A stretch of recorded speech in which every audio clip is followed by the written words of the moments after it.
kainan kanina. Kasi mama. Tayo maglalaro.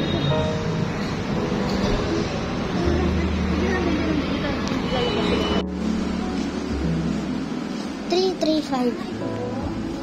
Then, kunin niyo ma'am yung isang susi. Yung susi, natas nila. Ganun lang po siya. Sige ma'am, pasakit.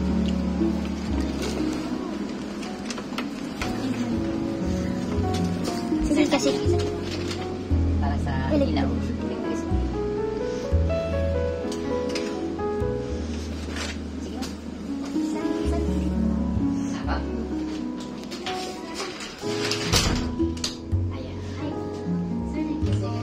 Stay po.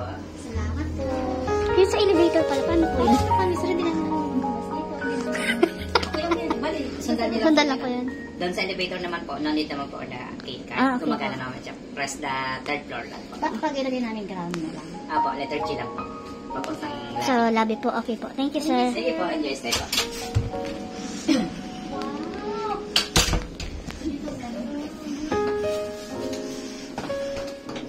Ay, wow, may pabathtub. And here, we are going to put our gamit here. Ay, kailangan ito. Eh, may pintuan doon. Ano yung pintuan doon?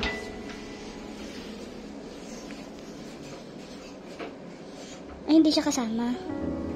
Nakasara talaga siya.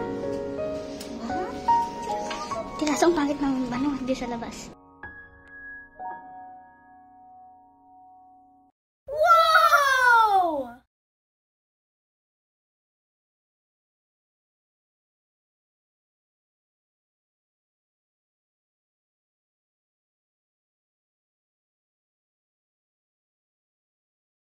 Nasambahin ang ating Panginoon Diyos sapagkat siya po ang lumalang sa atin.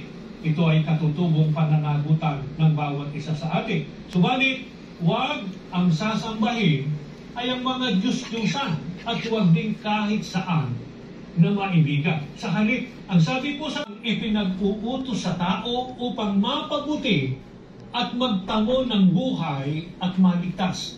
Pakinggan ninyo ang sagot sa atin. Ito po sa Mateo, sa 7:13 hanggang 14. Ganito ang ating mababasa. Pumasok kayo sa makipot na pintuan, sapagkat maluwag ang pintuan at malapad ang daang patungo sa kapahamakan, at ito ang dinaraanan ng marami. Ngunit makipot ang pintuan at makitid ang daang patungo sa buhay, at kakaunti lang ang nakasusupong niyon. Mga kababayan, ang nagsasalita po sa mga talatang ating binasa ay ang ating Panginoong Hesukristo mismo. Dito po maliwanag na mayroong